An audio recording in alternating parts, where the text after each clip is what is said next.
All right, we need to have a real conversation here. I got my wine in a lemon glass, but it was in the dishwasher, so most of the things came off. If you get a glass and it's got like these decals on it, don't put it in the dishwasher and hand wash it. Anyways, we need to have a conversation because I was the executive chef at one of those Millennial Burger Places. First off, let's talk about the aesthetics. Why do you think trends change over time? It's because they get uncool. Generations start getting older and the new generation starts going to those things and they fade away and they fade out. So the brick thing was actually a new and interesting concept at one time. You had a brick wall, kind of like an industrial theme, metal chairs, Tesla bulbs, this kind of like you're in like a garage. It's kind of gritty and dirty, but it's not really dirty because if it's too dirty, then you wouldn't want to eat there. I will tell you, a lot of these places ended up as cookie cutters from each other because it was a working meme amongst other people that stole the idea from somebody else and did the same thing. So I worked for one. I was the executive chef and then the owner ran it. Being the executive chef in one of these places was actually kind of embarrassing. And it wasn't at first. At first it was amazing.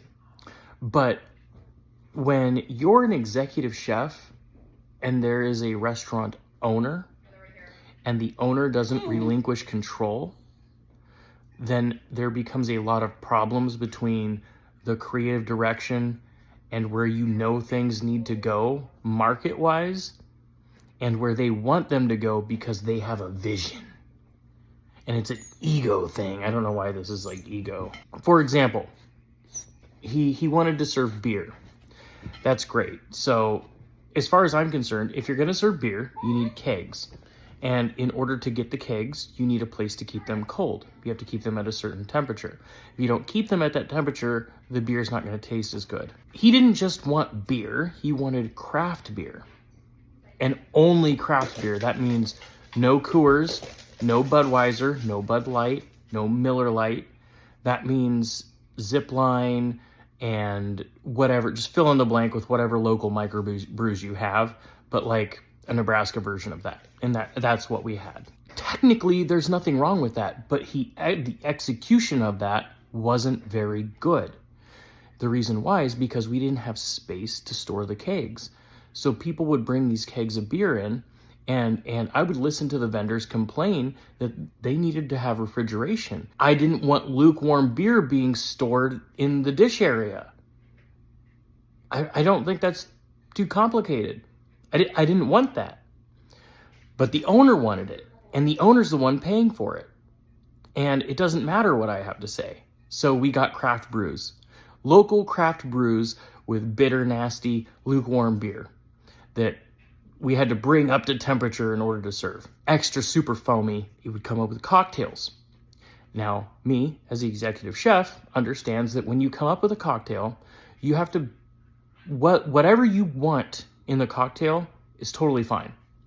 But the thing is, there has to be an understanding of the amount of alcohol that you're putting in it because the alcohol is the most expensive thing. Like this wine, this is cheap wine. But if this was whiskey, that's versus grape juice or apple juice, that's totally different, right? This dude would make the strongest drink. The customers, the guests, that is the number one thing. You listen to them. This is a drunk rant, by the way, so I may delete this later. We'll see.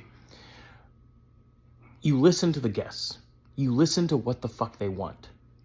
So first off, he allowed them to order any burger they wanted at any temperature. The temperature is the problem because when you start ordering burgers at temp and you don't have the resources and the equipment to handle those different temperatures, there's a problem. You offer burgers at 155 degrees. You explain that that is health code and that is how you are going to serve them. If there is enough pushback from the guest, you can make an exception as long as they understand the risk.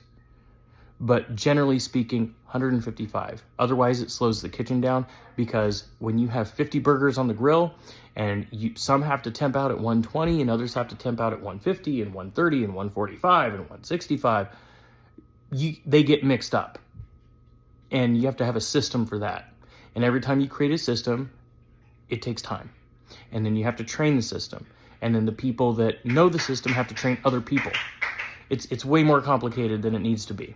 It's just burgers on the grill, 155 in the bun, in the window, because you need speed of service. Because a lot of these other millennial burger places, this is the other thing. They're small. So 50, 60 seats. So from a restaurant perspective, from an executive chef perspective, or when you're running a restaurant, if you have small seating, 50, 60 seats, what you need is quick turnaround time. People need to come in, order, get it, eat it, leave. You can't rush them. You can't push them out. You can't say, hey, you guys only have 10 more minutes because we need to seat more people. You have these table turn times that you have to maintain. And you maintain the turn times through the execution of the menu and the size of the menu and the selection. So if, for example, you have fucking pizzas on the menu, like this unnamed restaurant had, you're talking about 45 minutes to an hour.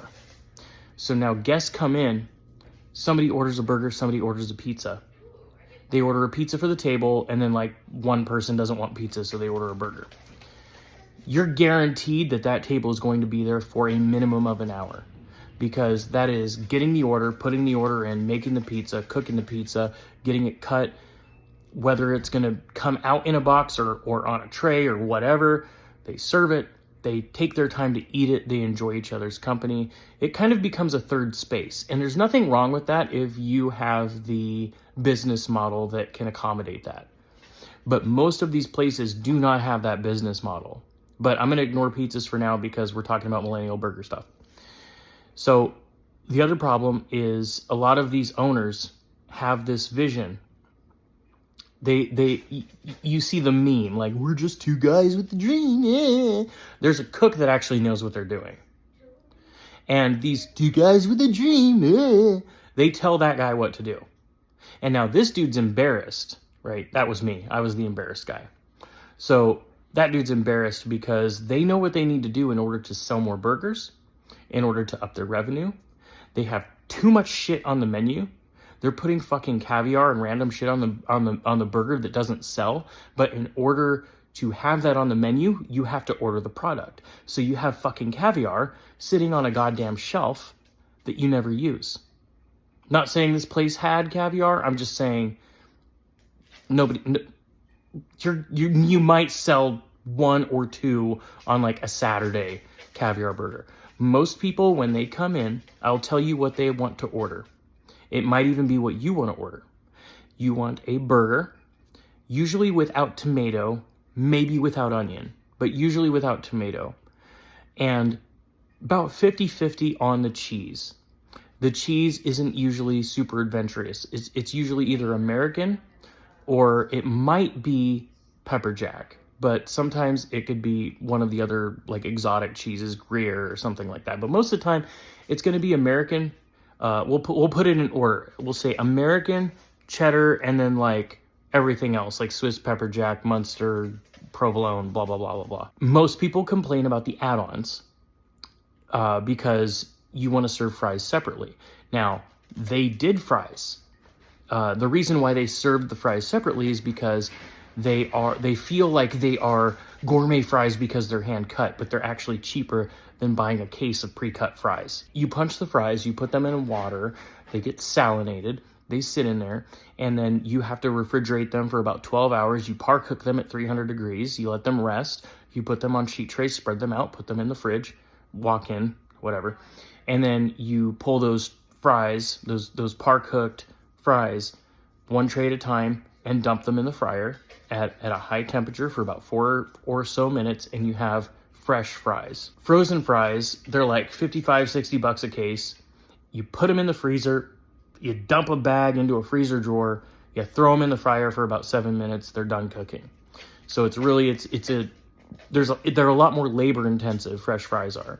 So because of that, there's this misconception by these dumbass owners that you can charge a shit ton of money for them. You can charge $7.50 for a side of fries. But the thing is, most customers, they just see fucking fries, bro. So what you have to do is you have to offset your costs. You offset your costs by having things, if they're more expensive, you offset your costs by offering expensive things at a little more of a loss, but then taking the cheaper things that you know people order all the fucking time.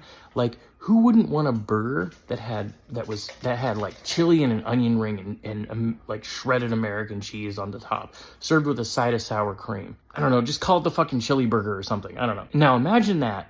It's actually kind of cheap to make that, right? Even if you like hand make the chili, super cheap to make that. But there's so much stuff. It's so awesome. It tastes so good. It's so popular. You can jack the price up a little bit more.